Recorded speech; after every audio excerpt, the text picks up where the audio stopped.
मत्ती की इंजील बाब नंबर 28। और सब्बत के बाद हफ्ता के पहले दिन पो फटते वक्त मरियम मगदलीनी और दूसरी मरियम कब्र को देखने आई, और देखो एक बड़ा बुनचाल आया, क्योंकि खुदावंद का फरिश्ता आसमान से उतरा और पास आकर पत्थर को लुढ़का दिया और उस पर बैठ गया।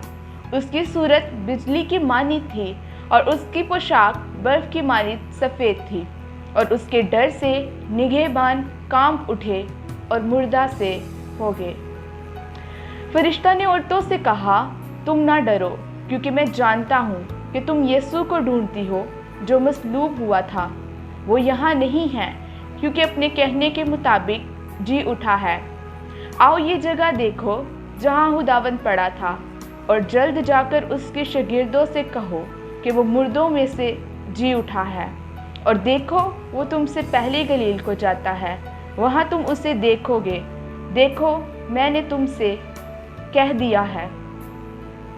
और वो खौफ और बड़ी खुशी के साथ कब्र से जल्द रवाना होकर उसके शागिर्दों को खबर देने दौड़ी।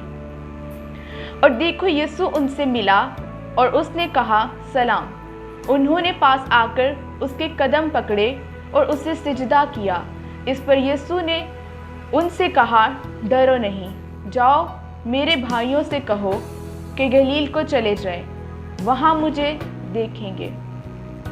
जब वो जा रही थी तो देखो पहरे वालों में से बाज ने शहर में आकर तमाम माजरा सरदार काहिनों से बयान किया, और उन्होंने बुजुर्गों के साथ जमा होकर मशवरा किया और सिपाहियों को बहुत सा रुपया देकर कहा, ये कह देना कि रात को जब हम सो रहे थे उसके शागिर्द आकर उसे चुरा ले गए, और अगर ये बात हाकिम के कान तक पहुंची तो हम उसे समझाकर तुमको खतरा से बचा लेंगे।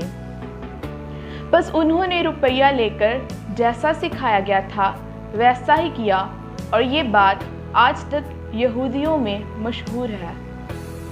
और 11 शागिर्द गलील के उस पहाड़ पर गए जो यीशु ने उनके लिए मुकर्रर किया था, और उन्होंने उसे देखकर सिजदा किया, मगर बास ने शक किया।